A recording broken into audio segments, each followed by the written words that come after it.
Welcome to Out of the Blank.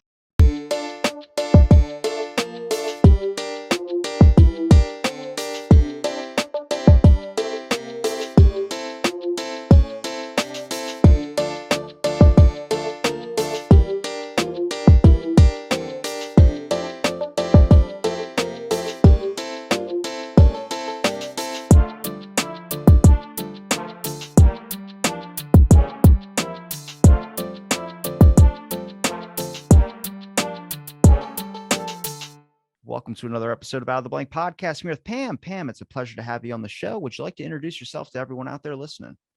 Great to be here. I'm Dr. Pam Rutledge. I am a media psychologist, and I specialize in applying psychological theory to media use, behaviors, and content development. Okay, what have you learned through all of that? Because I'm telling you, through media, it's very, very hard to tell what people are thinking, what people are talking about, and what is actually even going on. Well, I would say there's sort of two main things that I sort of rely on, or that anchor the way I think. And one is that the online space is just an extension of offline. In other words, people talk about it like in real life. Online is real life too. So what we understand about human behavior offline is applicable online. And the other thing that I find really helpful is thinking about what are the stories that people are telling? What are the stories they're telling about themselves? What are the stories that they're being told, and what's the intersection of those stories? So how are people making sense of it? Because if you tell me a story about yourself, I make sense of it in the story that I'm already carrying about how I think the world works. So the more that we understand these narratives or the stories that people tell, the more that we'll understand what sort of drives people to behave in certain ways and why they derive certain meanings out of things. Do you think people, I guess, because this is a complicated subject, not complicated subject in general, but complicated subject to me, because I think that people probably brag more than they do show things about their actual life. Like, we all take trips and put up pictures about going to like vacation or something, but what you don't see is the moments or how hard they had to work to lead up to that vacation. So it kind of sets a distorted image on media, or just on, I guess in people's personal lives, it would set a distorted reality of what their actual reality might be. But it seems like a lot of people's focus tend to be on problems like political stuff or other things of high caliber that really kind of are topics that I would say not really are stigmatized, but are a little bit uncharted territory or uneasy waters. Well, certainly the internet has democratized everybody's contribution, right? Everybody can have an opinion, and often everyone does. I want to make one point about what you were talking about with the posting of photos. We forget that when you went on a vacation in the pre-digital age, you showed up at the office with your picture book, or grandma shows up with all of her grandchildren. They're all dressed perfectly. They're all clean as can be, and they're all winning awards, right? So this idea of showing your best self is not new. But because we're looking at it in mass on the internet with all these people, it feels like it's artificial when it is in fact just a practice self-representation. In other words, I want people to see my best self. And in fact, if I see my best self, it inspires me to be my best self. So I don't have a negative view of just showing the high points. And certainly there are people showing the low points too. Like, some days just suck. But you're right that they show the best thing, but I don't know that that's a bad thing. It increases our appreciation for what we went through, and it helps us to see what we would like to be, sort of our goal. But there's a lot of discourse right now that is problematic, and part of that, I think, is because there is so much information. I mean, there's much more information than any one of us could process, in our lifetimes, than it happens all in a week, right? So if I'm trying to figure out how to make sense of information, I'm going to look for information that already fits in my view of the world, or already fits in my mental model, which, because of the partisanship and because of the emotion that's out there right now and the conflict, means that I'm much more likely to hear things that fit what I already believe. And as people start to develop those filter bubbles, it drives more division. because you become very invested in what you believe. It becomes a part of yourself. So when someone attacks your belief, it's like they're attacking you. And as we all know, when you're attacked, people don't behave in their, best with their best selves, right? There, you either attack back, or you withdraw, or you do something, but it isn't the way you get people to listen to one another. So I think that that's the quantity of information is very problematic, and people's lack of skill in knowing how to curate it, call it media literacy, call it whatever you want, but understanding the breadth of the information and the importance of critical thinking and triangulating information, and not just saying, oh yeah, I agree with that guy, that, he's really smart. So it takes intention much more than we've been saying. Do you think that it's 100% what people choose to be attracted to compared to being in that uncomfortable spot of reaching out into maybe an area where you don't necessarily agree with someone? I think people can have like really good social interactions. I just look at media like I don't know if media generally curates that for you. If we talk about algorithms, for instance, I mean, if I get involved into looking up Harry Potter books, it's going to invite me to Harry Potter book clubs, and it's going to invite me to Harry Potter movie tickets and Harry Potter movies events. And it's never really going to show me the other side of what maybe the opposite of what Harry Potter would be, because now it's just trying to curate the things that I like based on what I've already looked into it, which I think people could have rational like conversations about things, but I don't know if the conversating is really being done. Maybe I'm like an optimist in that sense when it comes to just hoping that people would just have a rational discussion. I've talked to people that don't agree with me. I've talked to people that agree with me. I've talked to the whole board. But when it comes to the general public having that discourse, I don't see a lot of that being done. Maybe it's the disconnect between like me and you can see each other right now, but if we're tweeting at each other or something, there's no facial recognition, there's no cognition of emotion, there's no empathy that's being able to be expressed towards this. We're just reading something, which I think is a disconnect as well. Yeah, I would agree with you that there's a lack of emotion in text, and so it's very hard to understand the intention of the text, or sort of whether it's sarcastic or not sarcastic, or all of those things. I agree with you also that algorithms tend to feed us what we look for, so they reinforce this search self curation or the filter bubble. So, but what you're talking about is exactly what I was saying, is that you have to be intentional. You are interested in other people's opinions because you want to understand the other side. That's the only way that you can understand conflict, is by seeing things from another person's point of view, so you can find out where you have common ground so that you can move forward. But that is not an emotional stance, right? You're talking about thinking, you're talking about processing information from a different point of view. That's a very cognitive side of human behavior. It's an amazing one. I love it. But most people are reactive initially. And the brain is wired that way. I mean, so you really have to exercise cognitive restraint to keep yourself from letting your emotions run away with you. I don't know if you're familiar with the book, The Happiness Hypothesis by Jonathan Haidt, but he talks about the brain, as the metaphor he uses is the elephant and the rider, which I think is really brilliant because it shows you the disparity in size of power between the elephant, which is the emotional brain, and the rider, which is the cognitive brain. And so if the elephant really wants to do something, it's really hard for the rider to keep it in check. So they really have to work in concert. So what you're talking about, this sort of filter bubble and people's, sort of blurting out, tweeting out in a toxic way, is an emotional response. It's a reactive response. And the only way to short circuit that is to stop and think, realize what you're doing, and be intentional about your goal. We haven't spent much time thinking about our goal in terms of the digital world.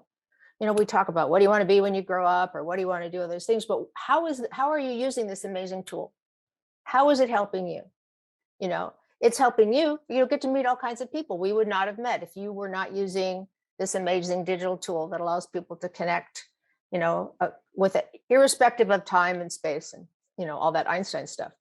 So it's but it's also, it's all, like every powerful tool, you need to know how to use it well. And we don't spend a lot of time. We just, hand kids phones, and we, log onto Facebook, and we're very unthoughtful or unmindful about what we're doing. And it gets us into trouble. Well, just like it would with a box of chocolates. Do you think that people, well, maybe not most people, but do you think that there's a good amount of people out there that probably don't want to use it in the most respectful aspects? Like I saw this, you had this on your website, and I agree with it, which is this like toxic positivity aspect where it seems like sometimes you'll get into like a conversation and that person will be just as heated as the person as yourself, maybe if you guys are arguing back and forth, and they'll be like, look, I don't want any bad energy. I only want good vibes. And it's like a silence in a sense to the conversation, which means that they get the last word and it goes into this thing. Now that can turn into a serious argument with me with just saying that turns into them getting the last word. I don't want them to have left. No, I mean it like it just turns into this like I'm right still and you're kind of wrong, but I don't feel like arguing anymore. Like I have friends that'll tweet at it, they'll be in Twitter battles till 3 o'clock in the morning. And I'm like, dude, what? Just go to bed. Like, why are you worried about this person? I see it doing YouTube videos. When I post this on YouTube or something, someone will comment, but they'll comment and then they'll comment and then they'll comment and they'll comment. And you realize this person is watching the video. And as it's still going, they're commenting their individual thought at the moment that the video is going. And necessarily it might be positive, which is cool, or it's negative. And it's like, it's free content. Just move on past it. Like, but you realize this person was so passionate or reactionary to whatever you just said or whatever my guest just said that they felt the need to put in their opinion or their perspective. And that's when it leads into the emotional side of things, which I see a lot more people are reactionary with their emotion, which I mean, I don't have any biases in anything to where I would be so emotionally charged to, immediately write a long Twitter post or something. But I see people that do it all the time about politics, about foreign policy, whatever you want to say. And it's just like, I'm looking at it like maybe they're being charged from it. I have no clue. I'm not going to tell them that they're wrong, or I'm not going to tell them that that their opinion isn't valid. But that's usually what most media interactions are nowadays. Well, they are if that's how you choose to make them. In other words, you don't have to be on Twitter. You can block people that you find to be frustrating and offensive. If I go to a party and there's somebody that really annoys me, I don't stand next to them. Right. And if it's full of people that are annoying, I leave. But we haven't figured out that we have the right to set those boundaries in the digital space. Those are normal behaviors offline. We've had hundreds of years to practice them. We've had what, 20 years, slightly less, to practice social media. If you talk about when Facebook went, live, and that's not very long to educate on entirely new behavior. I'm hopeful, always the optimist, right? Positive media psychologist, that as people start to see how the sort of the breadth of issues in digital space, that media literacy training at a very young age becomes an important part of the curriculum, where kids are taught to understand what is, citizenship. You're teaching them to be good people out offline, you need to be teaching them to be good people online. In other words, all this carries through. So I hope that those kinds of trainings make people more intentional and less, as you're talking about, reactive. I think part of what's contributing to all of this all over the social media and all this toxic conversation is right now there's a tremendous amount of uncertainty, and there has been for maybe the last 6 or 7 years. We've had a lot of political dispute, we've had COVID, we've had fear, we've had anxiety, we've had conflicts, we've got a war between Russia and the Ukraine. We've got these big partisan battles where they're not rational. No one's trying to think about what's best for the country as a whole. It's always my side versus your side. No wonder people are anxious and stressed and worked up, right? So if your emotion antenna are already on hyper alert, you tend to be more reactive. So I think that it's important for, I mean, it's important for people to understand why this is all happening and that they have a part to play in not contributing to that level of anxiety. To your point about the whole toxic thing, telling people good vibes only is a very passive aggressive response, masquerading as I'm a good guy, right? It is, it totally denies any opinion that you have. It totally invalidates your point of view. And it tells you, I don't want to hear what you have to say. You aren't worth it to me. So, toxic people who tell you good vibes only are not your friend. Just saying. Uh, I also think it's in part with it's addictive. Social media is addictive. I think it can be used as a positive tool. I've talked to plenty of people who've spoken about the positivity that can be involved in it if you curate your information that way. I think you're probably speaking also on the aspect of ramifications when it comes to if we look at children that are growing up into this, what are going to be the maybe depression issues, maybe these other types of things that I could easily find correlation to. What I do on my social media is I put up one post a day and I do not touch my social media for the rest of the day. Only because I was getting to a point where I was getting so addicted to refreshing my follower counts in the beginning of the show, just because I saw the numbers increasing at such a high rate. And you would emotionally be stunted when you would see the follower count drop by one or two. I know people that will put up a post, and this is kind of the example I've always used, which is that if you put a post up on Facebook on Monday saying, I'm not feeling too good, I'm in a really dark spot, you get 8 likes, 9 likes, 10 likes. You go, oh my God, people care about me. And then you do it Tuesday, then you do it Wednesday, Thursday, Friday, Saturday. And then on Sunday, you do it. And Sunday, you get no likes. It's not that people didn't see your post. They just be like, man, you're doing it every day all week. It's not, I don't feel the need that I need to like this and feel like I need to reach out to you. They're not going to send you a message. They're just going to like your post. And hopefully that means, hey, I still care about you. But then you go, nobody liked my post. So you delete it and you go, oh my God, like maybe people don't care about me. And you have this like psychological breakdown inside of yourself. And that creates bigger issues in the long run. I mean, that's not that sounds like a crazy example, but that's in a sense what I started to notice, which is why I started to take a break from it. Not only like the massive amount of fighting, but I stopped caring. And I realized that when you're involved with this device that gets it's a part of your life base, essentially. For a lot of people, it's their business. A lot of people, it's they're just scrolling through because they're bored. But that boredom becomes their whole day in a sense. And you get to this point where you realize it doesn't mean that much.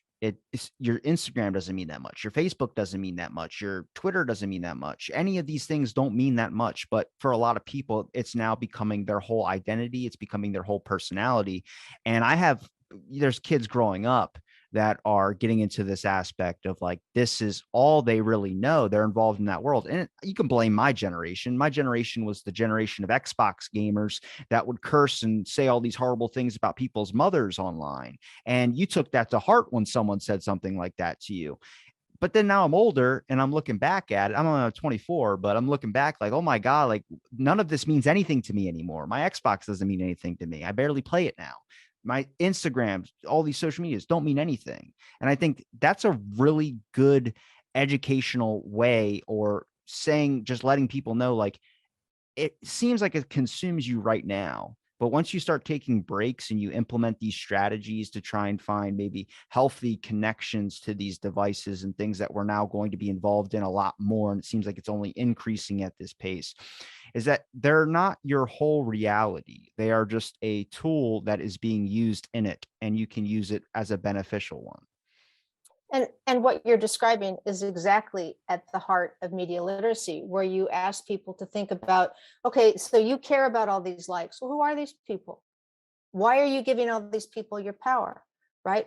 You're actually giving away personal power when you allow them, some guy with a click, to dictate your emotions. So starting to think about that as manipulation, and as Eleanor Roosevelt once said, right?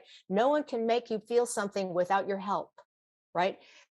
You are the one in charge of your emotions. So what you describe is setting boundaries, to saying, okay, I'm being conscious about my reaction to all of this. I'm taking what I value and I'm stepping away from the rest of it. That's what we should all be doing. In other words, that is the heart of media literacy. And I think this younger generation is much more likely to be trained that way. I'll tell you, you take a group of sixth graders and you make them read the privacies, or I mean the ownership stuff and all the sort of fine print around TikTok, they'll delete their account. Once they find out that they can be tracked and that somebody else owns their media and all of this stuff, they are incensed, right? So it's training that we need. You know, this idea that somehow we're going to make TikTok enforce all these rules and is going to save our children is just bullshit. I mean, it is. I mean, first of all, how are they going to control umpty-ump billion people? We are the ones who control the off button. So we have to be intentional, just like we own the spoon we eat ice cream with, and we own the, keys to our car. All of these things require balance. They require certain, understanding certain rules or restraint, right? I can't just, drive my car 100 miles down the road, right? I could, but it wouldn't be a very good thing. And it wouldn't be a good thing for me either. But the point is that it's intention and it's understanding the ramifications. And so education is the only way we can help people understand the ramifications. When you show young women, when you talk with them about how they're allowing these images to influence how they feel about themselves, when they really start to break it down, those images are much less powerful. That being said, never underestimate peer pressure in middle school, right? You don't need Instagram to have peer pressure. It existed long before social media, but social media amplifies certain things, but it makes us much more aware of certain things. You mentioned the correlation with teens and depression. 10 years before the Facebook, the biggest concern, the biggest health concern for adolescents was depression. Had nothing to do with the digital space. There wasn't a digital space yet.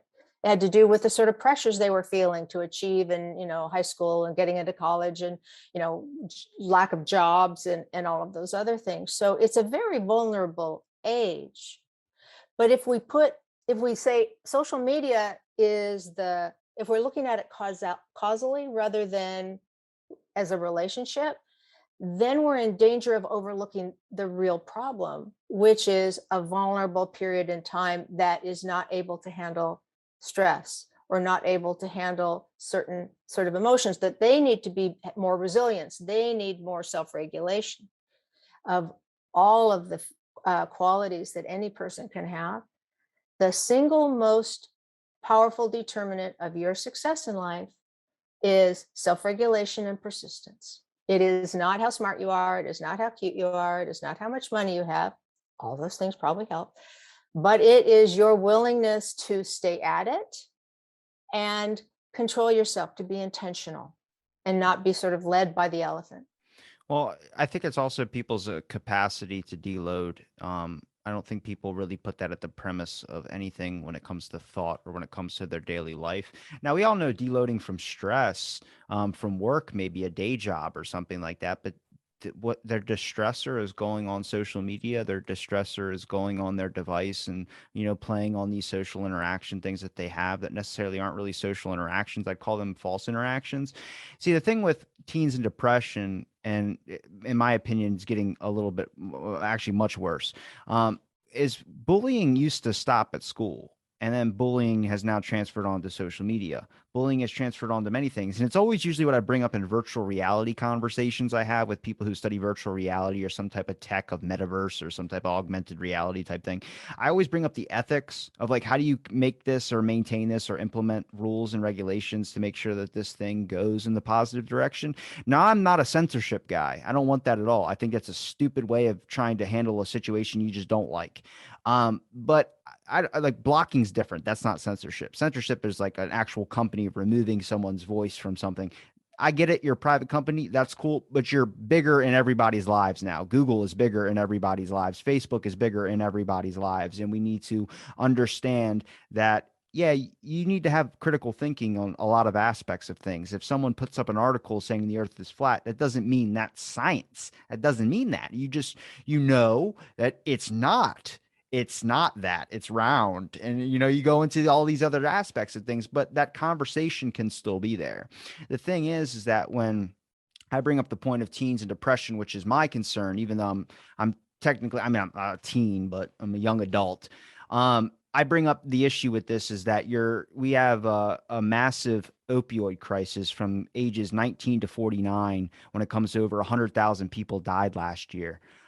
That's what I went to school for chemical dependency, and I go, people get addicted to things really easily, and there's no system set in place to make sure that this isn't going to be that influential into your life. And that is what these devices, these are what metaverse, this is what all this type of stuff is. I think it can be a positive space. I think it can be great. But is it going in that direction, or is it just a product? Or maybe we're the product in a sense. Kids are worried about data tracking with TikTok. I think that's important too. But I also know every single other app does that. And now they ask you about it. I think people get really just used to new standards. The social dilemma came out. People freaked out. They thought they were going to, oh my God, they're tracking me. Oh my God, the government's, they're staring out their blinders like Uncle Vinny, like they're looking for fake helicopters or something. And I go, the paranoia is there, but people also adjusted to it. And now these apps just say, hey, we're going to, accept cookies and data, and people just accept and go on with their lives. I'm just hoping the new standard doesn't get to be this point where people feel like they're emotionally getting hurt when they go online. If they go online and they see an article that's nothing about like Ukraine, it's nothing about vaccines, it's nothing about this and that and this. That's a lot of processing power that you're putting into your device now. And you didn't even mean it. You just went on the app and is all right in your face. And then next thing you know, you're wondering why they're going to bed at 5 p.m. Well, they're freaking exhausted because all their mental capacity just got put into a device. Yeah, I mean, Are you a writing couple of down? points. Okay. Yeah, a couple of points here. One is it is not a good comparison to do social media and opioid addiction. That's true. So It's cheap. that's, I'm sorry. I know a lot of people worry about social media addiction. Addiction is, from a psychological point of view, as a psychologist, something with very specific diagnostic criteria. And opioids interact with the human body Oh, and the no, no, human no. brain You took different. those different. I was Right. saying that social media leads to depression, which can lead to opioid addiction, people Right. turning to a drug I to mean, make themselves feel better. right. But if there's, first of all the literature on depression and social media is correlational, not causal. That means it's equally likely that depressed people go on social media as it is that social media increases depression. They are related. We have just spent 2.5 years in social isolation. People are more depressed. In fact, the people who spent more time on social media during COVID are less depressed than the people who felt totally isolated. So this is a very complex thing. And I worry that talking about this in a very siloed way scares people into making emotional decisions rather than figuring out. So what you're describing, all of this stuff, going to bed at 5, if you spent a week keeping a journal of your behavior, just easy, don't write a lot of stuff, few notes on Facebook, felt like shit, whatever. So at the end of the week, you could recognize your pattern. Then you could say, is this pattern working for me? What is it that I want to do with my life? And is this helping? And then you can make decisions. Yes, our brain is hardwired to notice things that change. So feeds that rotate are very attractive. It's very easy, just like the streaming services. This starts in 3 seconds, right? Just, you not only have the continuous movement, but you have a little bit of fear of missing out because it's going to start in 3 seconds and you better be here to catch it. If you know that, you can make systems of your own, right? You can have your phone remind you. You can have your phone turn off. You can have your phone do all kinds of things if you know you're vulnerable to, massive scrolling into the night. You can have a rule that at 9 o'clock an alarm goes off and you put your phone down and you go upstairs and the phone stays down. You can do all kinds of things, but you have to choose that. And so if we are just going to say, oh, there's all this technology and all these terrible things are happening, we are victims.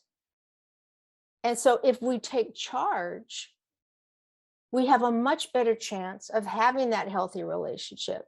If we are aware of what we're doing, it's fine to get lost in Facebook and watch, or YouTube and watch cat videos for half an hour. It'll cheer you up. It's good to smile. Is it good to do that 3 or 4 hours? Probably not. If that's your, that's your jam where you sort of go on and get lost, set a timer. There are all kinds of things that we do. Oh, it's time to exercise. Oh, it's time to take out the trash. Oh, it's time to feed the dog. There's all kinds of things in our lives that require us to do things where we create structures to help us get that done. That's why teachers send students home with notebooks with their homework assignment written on it, so they can do it and check it off rather than just remember that they're supposed to read pages 3 through 10. So we need to take charge and put in some structures that help us use the things to achieve the goals that we want. So, I mean, do bad things happen? Absolutely. It's maybe interesting to you, though, that with all of this increase in social media use among young people, the amount of cyberbullying has not changed. So in spite of the fact that all these people were on social media, 5 times as much as they had been because they were like locked in their room and wondering where their friends were during COVID, the amount of cyberbullying hasn't changed. So cyberbullying is something that's terrible, but there are skills that can be taught to help people recognize, to help people stand up, be an upstander when they see it, and to give people the skills to do something when they detect that it's happening to them, so that they don't feel out of control and victimized. Doesn't make it less horrible, but it gives you solutions that are empowering, that help support the psychological foundations, of your image, self-image and all that. It keeps it from being torn down. I agree with you. I think that's just, I mean, I think it's wishful thinking. I mean, expecting people to want to implement these standards, or I expect maybe the younger generation to do it, but if we're talking about like people my age or people older than me to start implementing these strategies, I just think people are too lazy to do that. I mean, unless they're seriously in like a critical state, or they're like, I need to set this up to make myself like life better. I just don't think that's going to be the majority of people. I think it's way too easy to get distracted and do whatever passes the time away.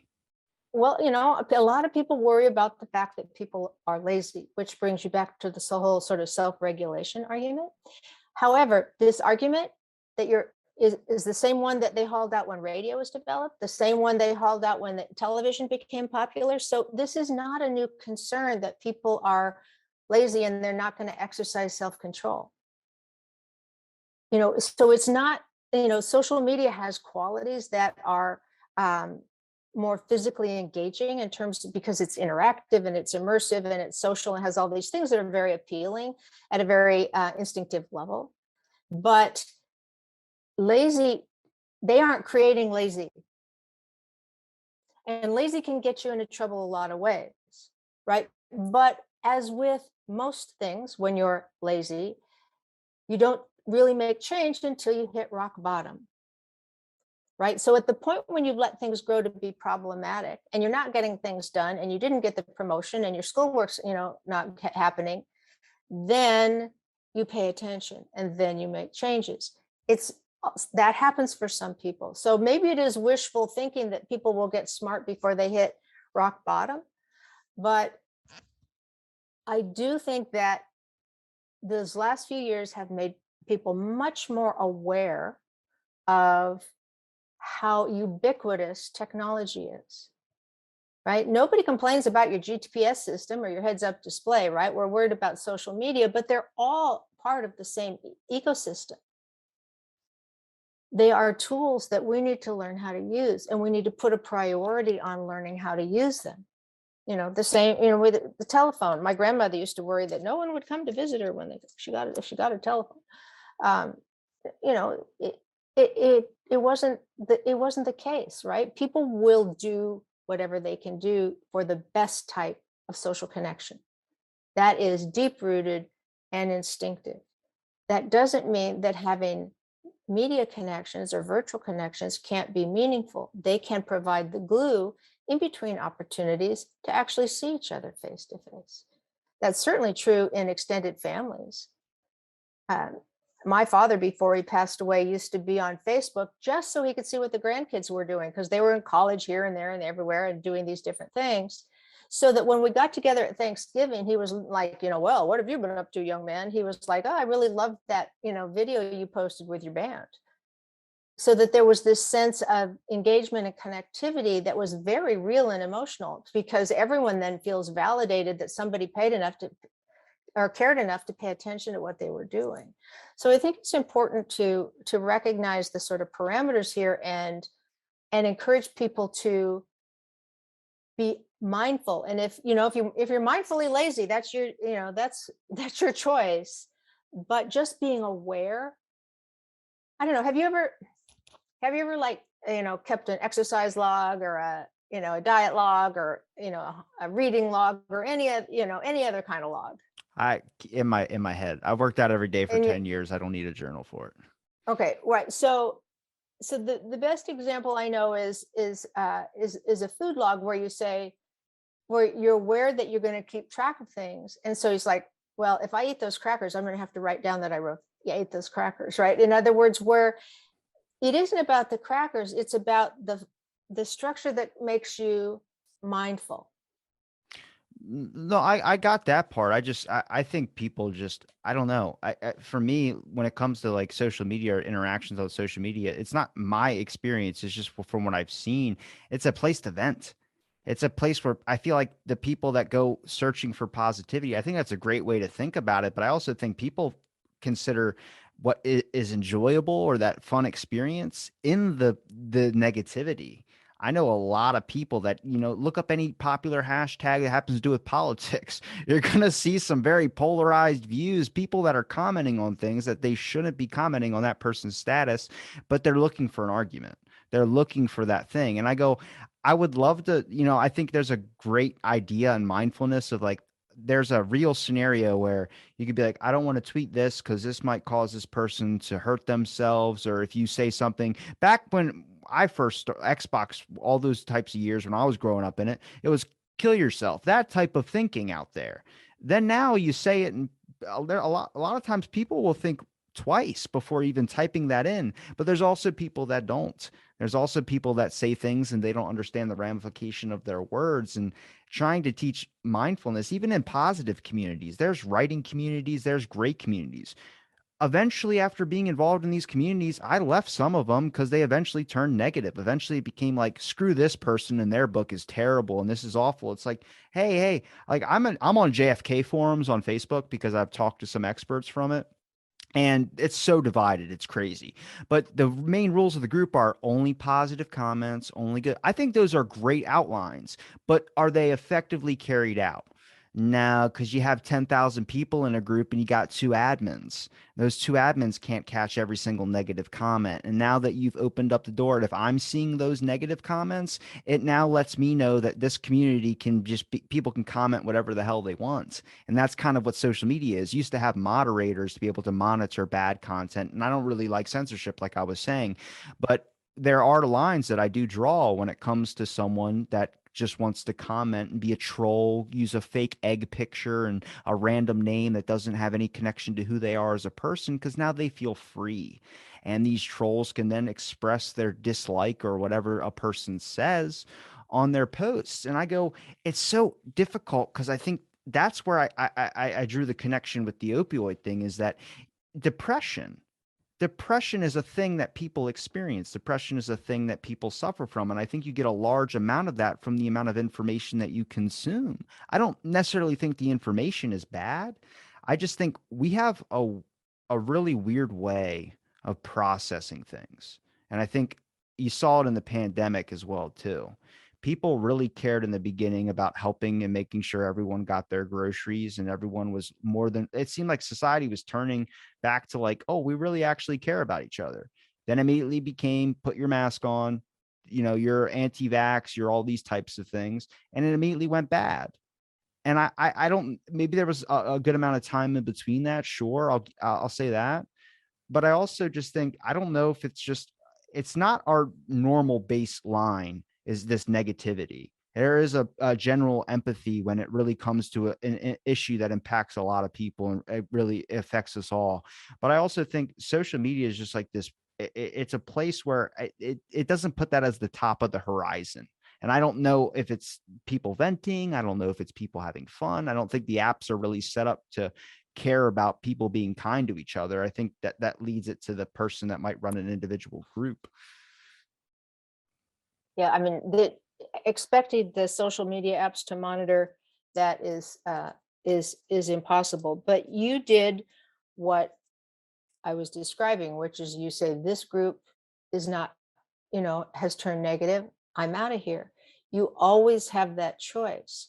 If you quit going to, if you start blocking people that were rude on Twitter, you would either end up with a feed that was much improved, or you would decide it wasn't worth it to spend your time on Twitter, and that you would connect with your audience in some other way. There are lots of ways of connecting. So it's really about having choice. I agree with you. There are trolls. There are people out there who feel powerless and feel more powerful by saying rude things to other people.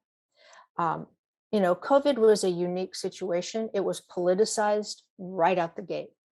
There was no opportunity to think about it as, well, during at 9/11, there was a tremendous outpouring of people in the New York area all going to help. People were doing all kinds of incredible things, coming together. That was, it was politicized in the sense it was us versus them to an outside other, but it was us on the inside. The politicization of COVID created us versus them within the country. And it undermined trust in information. It undermined trust in, sources that should be voices of authority. And it gave, credence to people who didn't know what they were talking about, but, were on TV, and so they seemed important. Um, so I agree. Look, I've had Peter McCullough and all these other controversial figures where if I reach out to a guest, they label me as anti-vax. And I'm like, I'm not that at all. But I think you need to raise questions about things as well, too. And if you tell me I can't question something, then you don't consider me your equal. And that's, I think, a really crappy way to live life. I think you need to give everybody the chance for a conversation. I'm not saying you're not doing that. I'm just saying, in general, I think that's oh, how the right, right, world should right, view things. right. When I think the issue there was an interesting one, because it was a devastating disease. I actually lost my daughter to COVID, I'm sorry. and so it was something where the vaccine looked like it would maybe save lives, right? There have always been anti-vaxxers. I don't know anybody who, I mean, other than the people who are sort of making shit up, who would say you can't ask questions, we won't talk to you about it. But at a certain point, you have to say what is going to save lives. So I think but it became very much a issue of personal rights rather than how can we stay healthy. So it became very convoluted in a way that made people feel attacked, right? Because nothing makes people feel attacked faster than telling them you're going to take away their rights. So that the whole anti-vax argument on that really gets people afraid. And so at the point when you're afraid, then it's really hard to think about the information. Because when you're afraid, you're not, when you're afraid, your brain cells aren't getting all the blood. It's down in your hands and feet, so you can run off, right? Because that's what happens when you're afraid. It's all that. So it created a situation where it was impossible to have the kind of conversations and the questions that you're talking about, because people were so fearful and they weren't listening.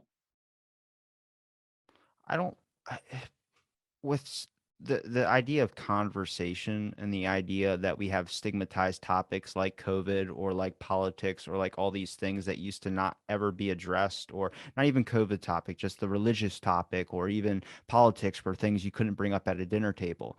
And they have translated online where people are coming across those interactions, at least in my news feed, which I don't get really political a whole lot, but it comes across my news feed more than I could count. It seems like it's the whole device now.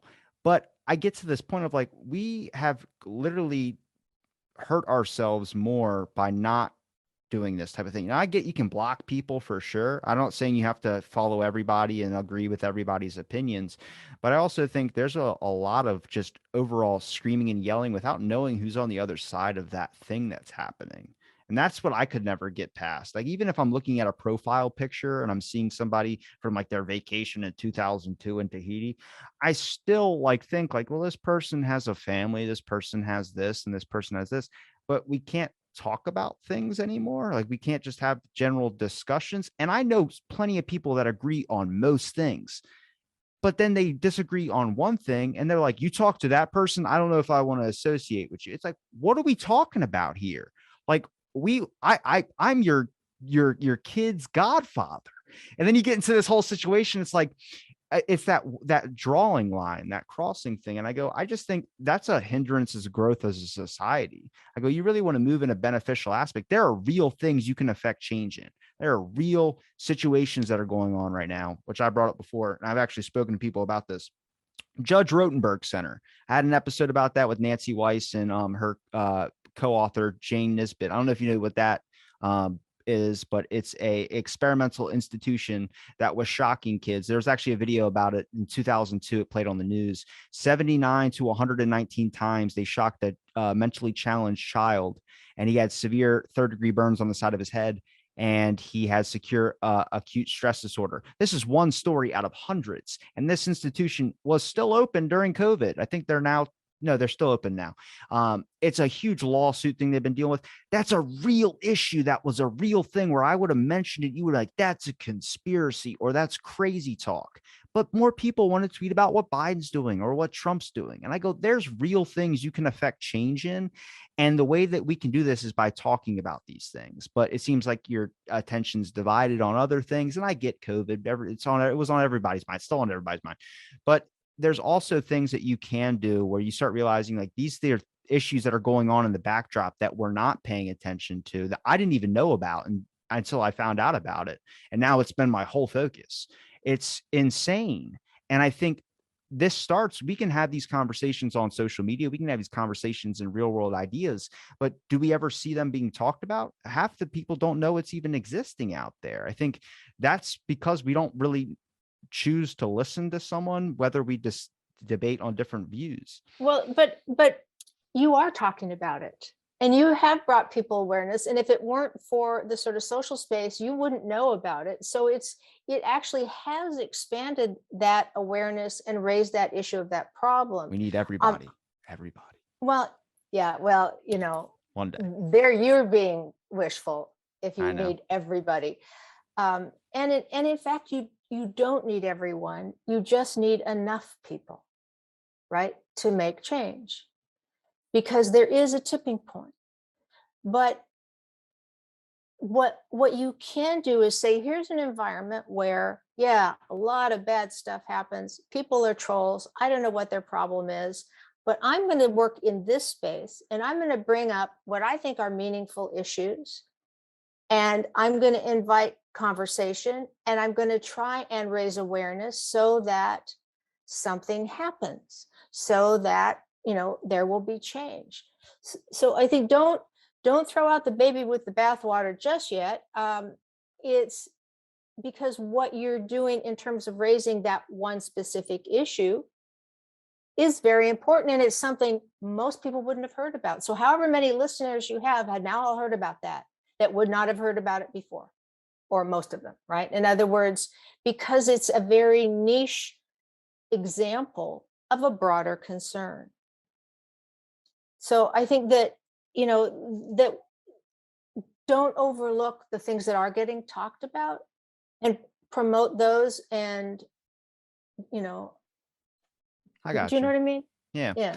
I think if we look at like the developing connections aspect that online can do for you, I've developed some very amazing connections, like met some amazing people like yourself. Um, but I also think it has became their whole investment as well too. I think that's an important thing if we talk about like a younger generation is that social media can be a very beneficial tool, but also does everybody remember in the beginning, like was it January or something like that? Twitter, Facebook, and all these apps went down and everyone was losing their mind. Like, oh my God, Facebook's down. Oh my God, this is down. What is this? That's the thing is that I think that giant fear wasn't necessarily about caring that the app was gone. I think it was caring that the fact that their only way to message people, especially online, like I don't have anybody's phone numbers. I have to message them. So I go, what happens if the app's down? I can't message them until it comes back online. And I think it's like, I wouldn't say it's deciding who real friends are or anything like that, because you don't necessarily need all your, I don't know my freaking anybody's number by heart. Without my cell phone, I'm screwed if I get lost somewhere like in a mall. Um, but I'm just saying, like, there are real people, genuine, honest. I mean, I think that's everyone has that interaction with someone, even one of those people we would consider a troll. But I think we need to understand like that healthy relationship. I think that's what it should be used for as well, too. I think it should be that main aspect that really brings it and nails it home with people of like balancing yourself with the apps that you use. I think writing a journal is a good way too. I can't write a journal. I just don't have the capacity. But I think there are tips that work on a broad scale, and there's tips that will work for those individual outliers. I think more people will probably follow what you're talking about, which is that positivity mentality. But I also tend to slide more towards the people that won't. And I consider the people that won't in my focus as the majority, because it helps me think of the people that are going to be, I wouldn't say the cog or the monkey wrench in the machine, but a lot of times those are the ones that get publicized. A lot of times those are the ones that seem like they're the overall majority when it might necessarily not be the truth. I just think that if we talk about that problem, or if I keep that problem on my focus when it comes to social media, if I think every interaction on social media is going to be horrible and there's no point talking to people, so isolate yourself, it doesn't sound like a good idea. But to me, it just lets me know, like, okay, when I do go on it and I don't interact with that, I don't feel like the app's bad. I feel like it's a good experience. I can have, oh, this isn't what I thought it was. Maybe it's distorting my own reality in the worst possible way because I'll eventually get a better outcome, but it's setting the bar low. Mhm. Well, I think using tools so that you can um, organize your own outcome is how you're supposed to use tools. In other words, social media is a tool. The interesting thing about Facebook going down the way you describe it is that it shows how integrated social media has become in terms of connectivity, because 30 years ago, if the phone system had gone down, people would have been equally freaked out, right? Or, if the cell towers went down, of course, that would take out all those apps too. But the point is that it is now a major means of communication, independent of what all these people are yelling about. It is a major sort of system of connectivity. And so that in itself isn't, I don't view that kind of use as using social media. I view that as staying connected, because even though you're using this portal, you are using it for an intention that has nothing to do with that portal. You're using it to message your friends, right? So I think that, it's an interesting shift it, when so many people are using these things to maintain their social connections. Um, so to me, that's a different thing. I don't know what you do about all the trolls, They're fun. right? They're Right? fun. You got to They're accept them fun, in the opposite way of how they are being perceived. I've noticed that if right? you actually joke more with it, like if they say I'll get a comment like this person doesn't know what he's talking about, doesn't know the earth was created 5,000 years ago. And this was on a planetary scientist episode. And I'm just like, how do I respond? Now I can block their comment. Well, they'll comment under another name. So you just go, yeah, man, it's crazy. I can't believe the earth was 5,000 years ago. I don't believe it, but hey, you know what? We're now two people agreeing on the same core issue that they felt like they need to drop. All right. Or you could just say interesting point. You don't actually have to agree with them. Oh, I like to give them like a little, so they feel connected a little bit. You know what I mean? I don't. Ah, okay. All right. All right. I look. It's so hard because there's like I think everyone has a viewpoint on something, and I don't I know. hope See, so. I know, but saying see that's another thing too, is I don't also think people curate their own thoughts as well either. Well, we're right back to self-regulation, you know. Well, what do you? I mean, do you think that it's going to go in a positive direction? Like anything online? Do you think it's going to be up to the younger generation? Like I don't really see fighting amongst younger people. I see fighting against older people, which is a little bit sad. It is. It is. And, you know, there are an awful lot of people who feel disenfranchised and angry and, you know, they've lost their jobs, they've lost whatever, and they want someone to blame, which is, of course, makes you feel better if you have someone to blame because then it's not your fault.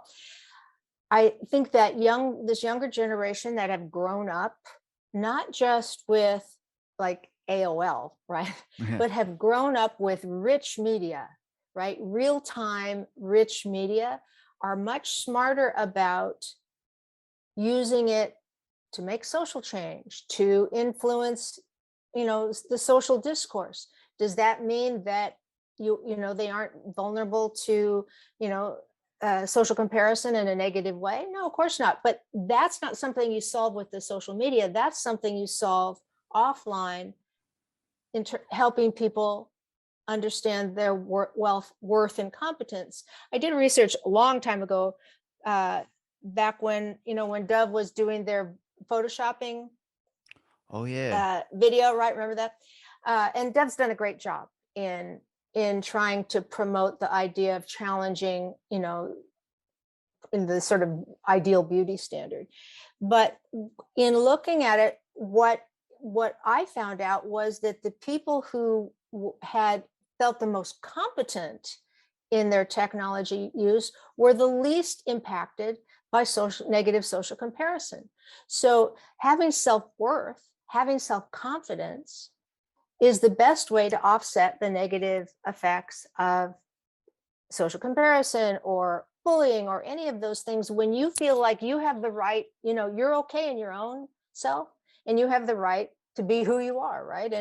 And so what other people say is that's their problem. And you know, if they're really rude and they're, you know, doing this sort of whole cyberbullying thing for teens, then there are steps that you take. That doesn't make that less painful. But at the core is not trying to stop the pictures as much as educating. And I think that's what Dove has done so brilliantly, is that they haven't just said, here's what's going on. They've said, here's how you can think about it. Here are ways to reframe your own way of thinking about beauty. So you know, that's really the only way we're going to make change, is in the people, you know, so that they use the technology better. That doesn't mean there shouldn't be any regulation, but I think we can't offload our parenting function, so to speak, or our self-regulatory function on technology. You know, those platforms are businesses. Like any business, they want to make money. What they're getting is your attention, and you are paying for that, right? You are paying for free use with your data and all of that stuff. You know, alternatively, they could charge and keep everything private. What do you But how many people would use it? What do you think about that? What they would call big data? What do you think about like giant corporations and stuff like Google, Facebook? I mean, I think that there are a lot of ethical issues that come from the ability to gather and aggregate, and most of the data is aggregated. But as you know, you like Harry Potter. You know, you buy a pair of shoes, and the next thing you know, you're seeing that same pair of shoes trailing after you across every website you're on. So I think that kind of thing tends to be abusive. But the real problem with big data is the stuff that people can't see. Excuse me. It's the algorithms that give you a false sense of sort of world news, or the use of big data to profile people, or the use of big data to, I have a, a, a PhD student, brilliant woman, who is looking at the way different risk models in the insurance industry use things that are discriminatory as part of the base model. And so what a consumer sees is just, whatever poops out the end of the model, right? Your risk profile.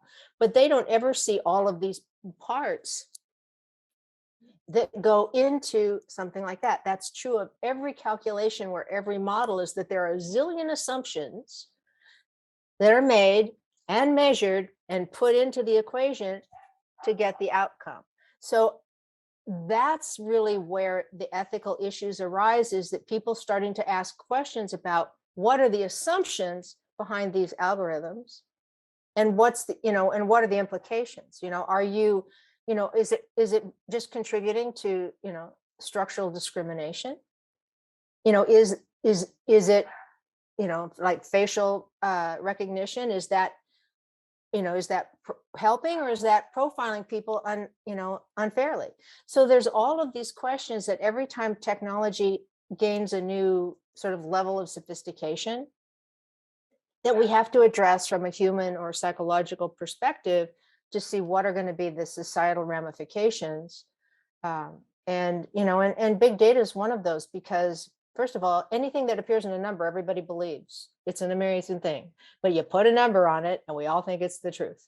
So you have to be a little bit careful about data and the assumptions that you're making from it. And so it's something, that's where I would say, if we need regulation, that's where I would go. Yeah, I'd probably stick with you on that too. Mostly, I think more education needs to be taught into these things, that they're not these all-seeing gods. They are the platform holders, like Google and all these types of things are platform holders, but they're also just platforms. They're not like this is 100% like where you should. It's the same thing I do with news. Like, yeah, news is news, but I mean, there's a stereotype about news for a reason. Like, oh, news, that's Tucker Carlson, that's Ben Shapiro, that's whatever CNN, that's who. You have those about that. I'll have those about these companies as well too. They're devices that you can access, and they do allow you to do beneficial things with them. But doesn't mean that this is like they're 100% philanthropic institutions that are giving to. Don't They're not doing that at all. They're more than likely taking your data and selling it, or doing whatever advertising, or doing some type of thing with it.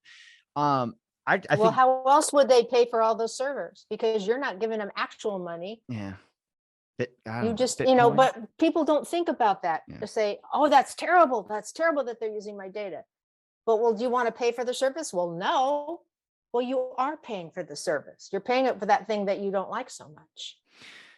It's a very complicated when you get into. I agreed. I've talked to a lot of people about data privacy, data protection, security, cybersecurity, so many aspects of it where I'm just like, my head just starts boggling.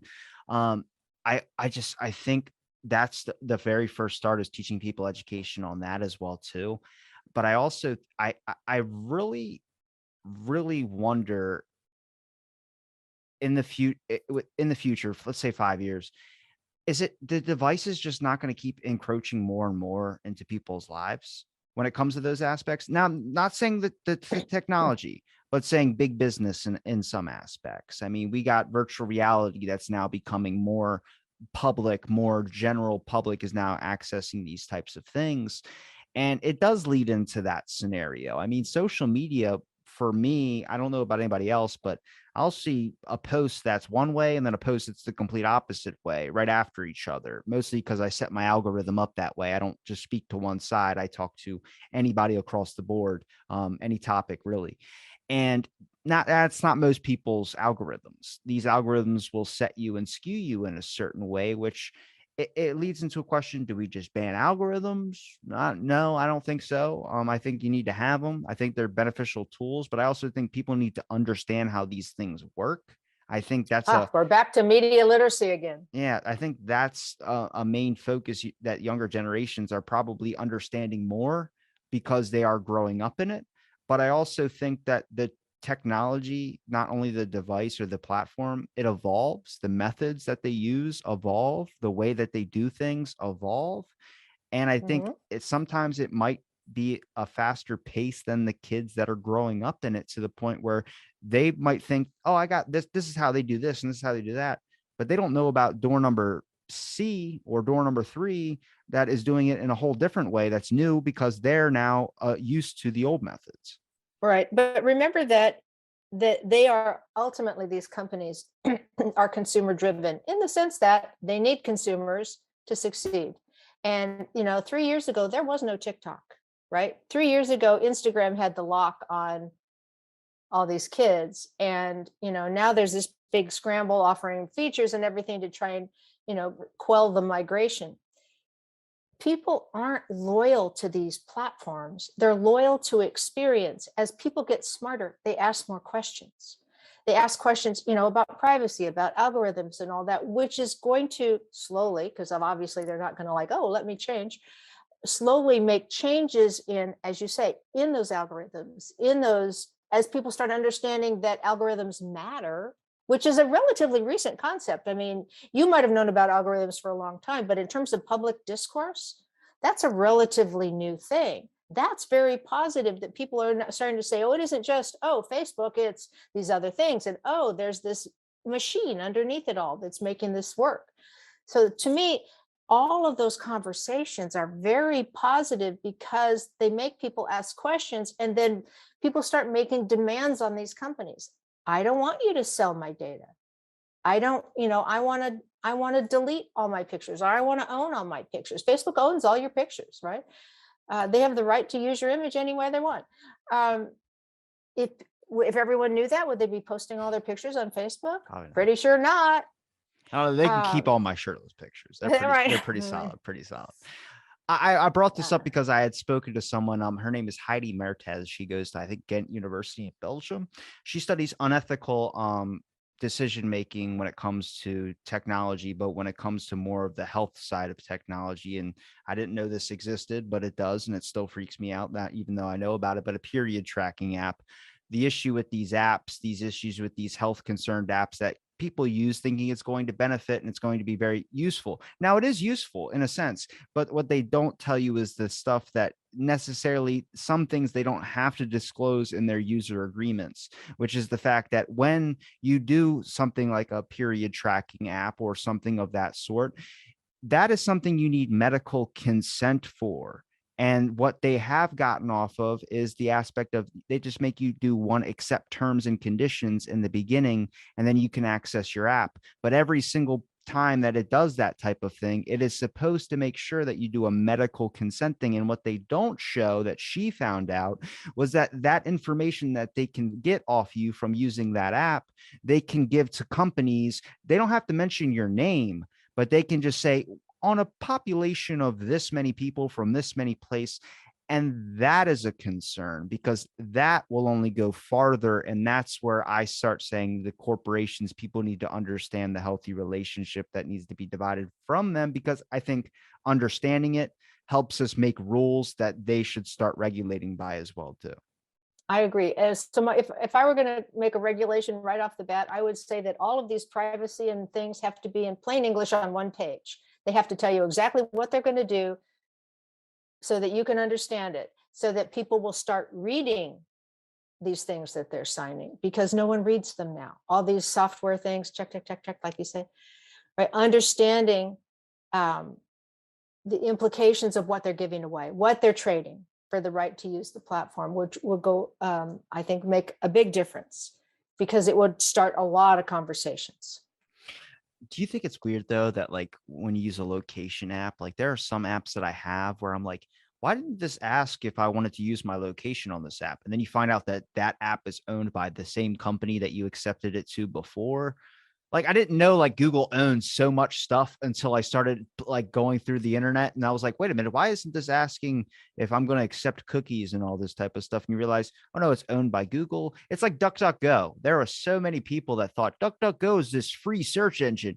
No, if you go to Google and you hit the corner and you hit change your browser search engine, DuckDuckGo is listed. They bought DuckDuckGo. And then people are like, go to Brave. And I'm like, look, man, you got 80,000 different apps out there. And so many people are like, are you on this app? Are you on this app? I'm like, dude, I have Instagram and Facebook. and one post on each. And then I have a Twitter, and that I just make sure I can like my friends' stuff so they know I still care about them. And then that's it. That's all. Well, it sounds like you've managed a pretty good diet. That's a good diet. Okay. Um, is there anything else you wanted to talk about, or do you think we covered a lot? I Covered a think, lot. I mean, it was pretty freewheeling, but I'm good. Okay. Well, Pam, if you would like to promote any of your links, Twitter, any social media apps, anything. Well, you can read my stuff at PamelaRutledge.com. I need to I get a don't website. tend to be a big, I don't tend to be a big social media user. That's good. I'm in the same boat. I do have the apps though on my phone, but I'm Well, yeah, I mostly have the apps. okay. I had TikTok, but I didn't understand it. It was very, very difficult.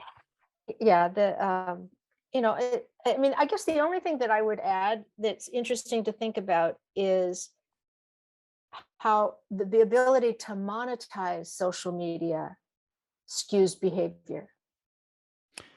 What do you mean?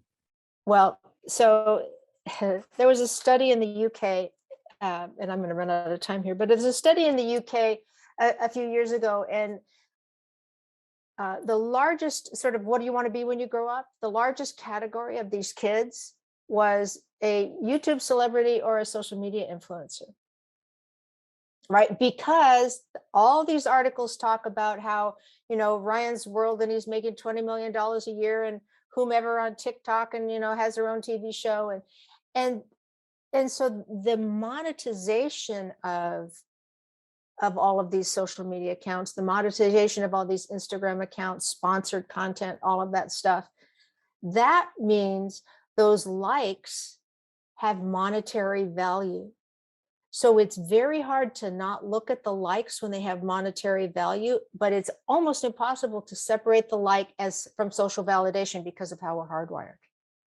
So I think that's a sort of an unhealthy ecosystem that is reinforcing sort of negative impact sort of psychologically.